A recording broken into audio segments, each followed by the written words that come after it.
subhanAllah, waterfalls are just so beautiful. There's something just so inspiring about them for the human soul.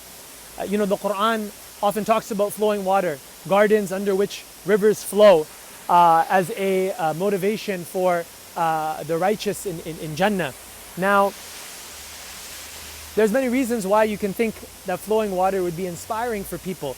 I think one of the reasons is the concept of just movement, that strong, raw energy and force being pushed forth. That's just so inspiring to us. And that kind of links to what I wanted to talk about today. So my name is Zohair Abdul-Rahman. This is a behind-the-scenes look from Yaqeen Institute on the last and the second article in the spiritual psychology series entitled The Power of Motivation. And so the idea is that, like I mentioned with the waterfall, that sense of energy and that sense of flow and that sense of action is something that's so inspiring.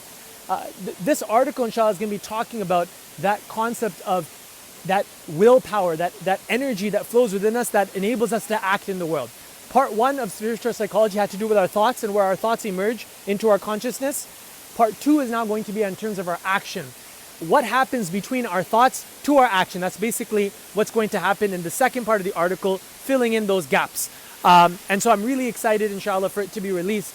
There's going to be a portion that's academic and kind of mentioning the theory and the theoretical framework behind the Islamic theory of motivation, and talking about aspects of where our desires emerge from, our desires for good and our desires for bad. Why is it that sometimes we want to be in a certain place, but we end up in another place? The Quran talks about this aspect of the human psyche, the dual nature of the human psyche, the nafs ammara bisu, the self that inclines towards evil, and the nafs mutma'in, the self that's tranquil, the self that inclines towards goodness. And Ibn al-Qayyim, one of the most famous medieval scholars of Islam, actually wrote extensively about these two concepts, these two selves within us, and how they connect and work together, and how they result in the various different types of human spirituality. People who are able to aim high and release themselves from the shackles of that lowly self and the nafs ammara bisu, and people who are unfortunately dragged by it and controlled by that self that inclines towards evil, even though they want to be in a better place.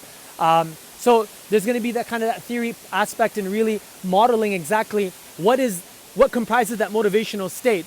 Because the point of that is that the second part of the article, which is the practical part, which is once you understand what comprises that motivational state, then you can understand how we can utilize all the different components for our benefit, and for our favor. And so the second part's really going to talk about how we can utilize that concept of sabr, that concept of willpower, to be able to overcome the desires within our hearts, the desires that cling towards this world, and use that energy towards the transcendent, towards what's beyond this world, to reach what is beyond this universe. And that is, of course, Allah subhanahu wa ta'ala. And so it's going to be, inshallah, a very practical article as well, and talking about these different topics, very kind of spiritual article, but as well talking about the psychology behind it as well. So it's kind of a bit of a balance of both. So do give it a read, inshallah. Check it out, and I really hope that, inshallah, you benefit. Jazakumullahu khairan. Assalamu alaikum wa rahmatullahi wa barakatuh.